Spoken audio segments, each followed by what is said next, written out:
Imagine the biting chill of a March dawn in 1783 as a lanky 20-year-old German immigrant named Johann Jacob Astor steps off a battered ship onto the splintered docks of New York City, his pockets clutching. Just $7, barely enough for a loaf of bread and a night's flop in a rat-infested boarding house. The air reeks of fish guts and tar.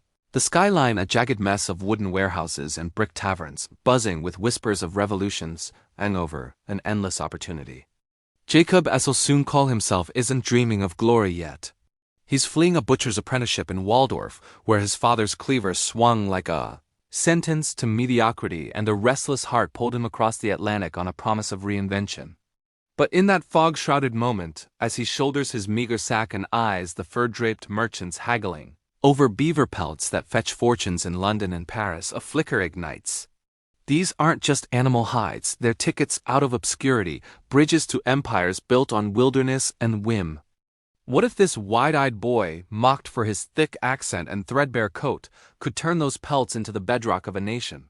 Hold on, because John Jacob Astor's saga isn't a tidy fable of honest toil. It's a raw, blood-streaked odyssey of cunning deals, shattered frontiers, and a fortune so vast it still shadows Manhattan's towers. A tale that reveals the hungry soul of early America, where opportunism wasn't a vice but the only virtue that survived.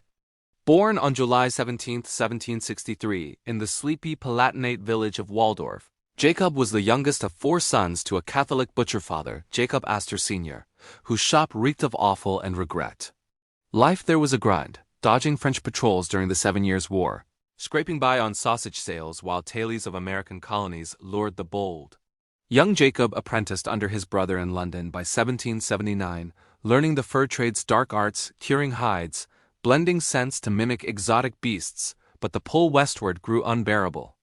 At 20, with war's chaos as cover, he sailed for Baltimore, then trekked to Manhattan, a city of 25,000 souls hungry for reinvention. He landed an apprenticeship with furrier Godfrey L. Breeze, a Quaker whose shop on Water Street hummed with the scrape of knives and the musk of beaver, otter, and fox pelts destined for European hatmakers. Jacob worked dawn to dusk, his hands blistering as he stitched linings and bartered scraps, but his eyes sharp, calculating, spotted the game's underbelly. Beaver wool, felted into top hats that crowned kings and clerks alike, was gold. Supply chains from Canadian wilds to London markets were ripe for a disruptor.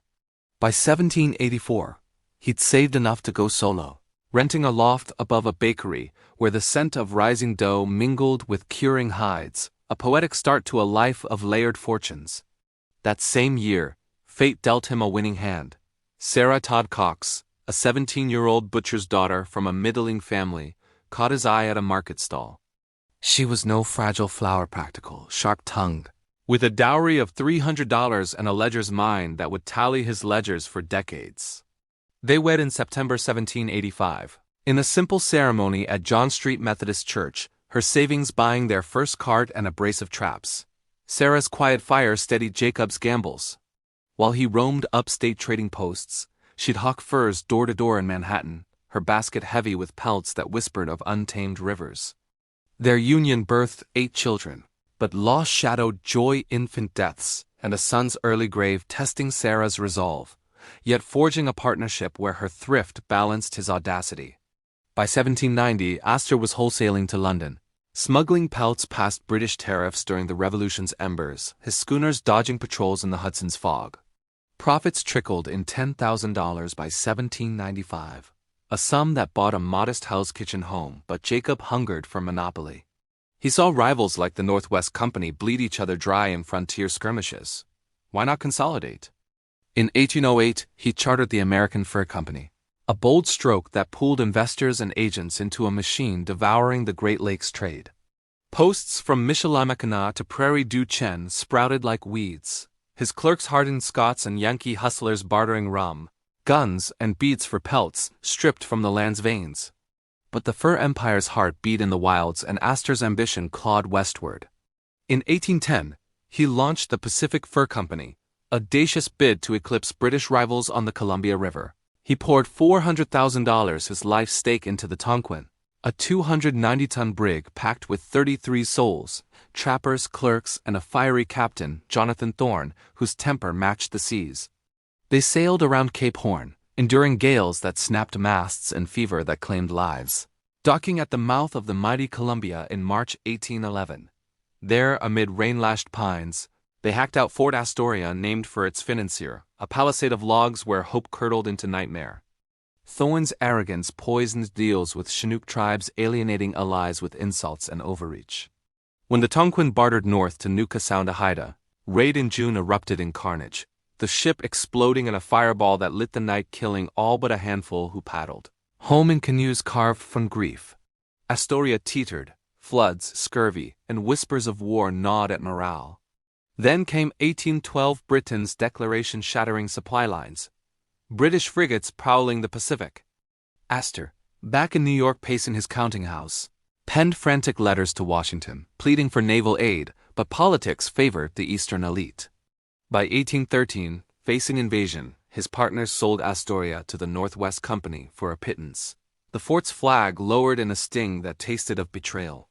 Jacob, ever the Phoenix, salvaged what he could, reclaiming the post-war via diplomat John Quincy Adams' treaty slight in 1818. But the Pacific dream scarred him, a $200,000 wound that hardened his frontier gaze.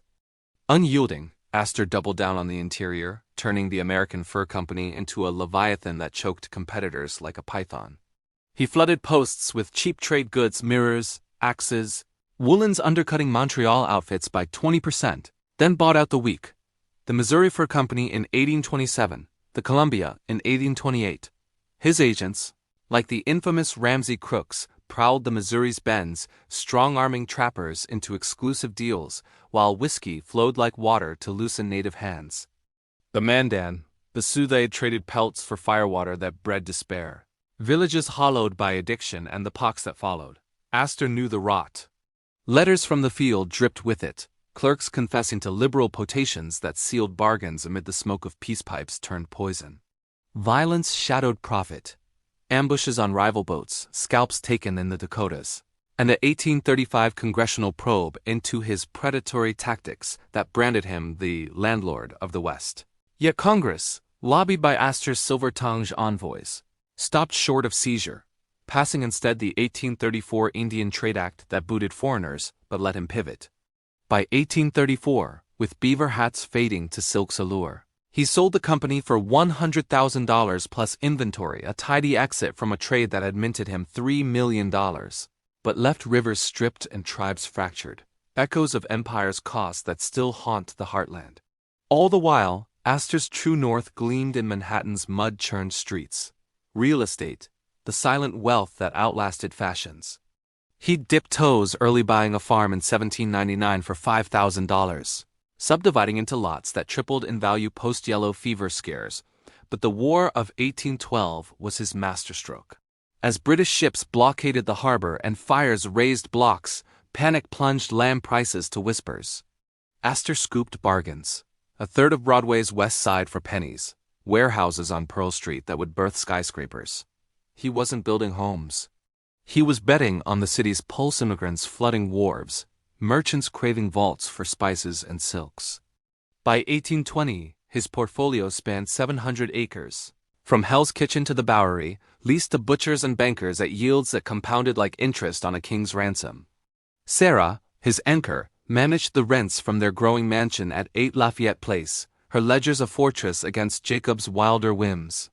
Their sons John Jacob II, the wastrel who drank himself to an early grave. William Backhouse, the prudent heir who doubled the pot. And daughters who wed into society circled the flame, but family fires flickered. Jacob's letters brimmed with paternal steel. "Make your own way," he'd bark, echoing his own exile, yet grief clawed when son John perished in 1816. Avoid Sarah filled with quiet resolve until her death in 1842, her hand in his till the end. In his twilight, Astor towered as America's colossus, a stooped giant in broadcloth coat and beaver topper, hobbling Central Park paths with a cane that hid a pistol paranoid of thieves, real or imagined. He dabbled in opium trades to China teapots, masking the poppy's shame, but philanthropy cracked his shell late. $400,000 to the poor via soup kitchens. And in 1838 seed for the Astor Library, a marble bastion of books that seeded the New York Public Library's roots. On March 29, 1848, at 84, he slipped away in his bedroom, murmuring, "Swakhammer," his valet's name, as if summoning one last deal. His will? A staggering $20 million, equivalent to $110 billion today, funneled mostly to William, with trusts shielding the dynasty from squander. No marble mausoleum for Jacob. He lies in Trinity Churchyard, a simple slab amid the graves of merchants he outfoxed.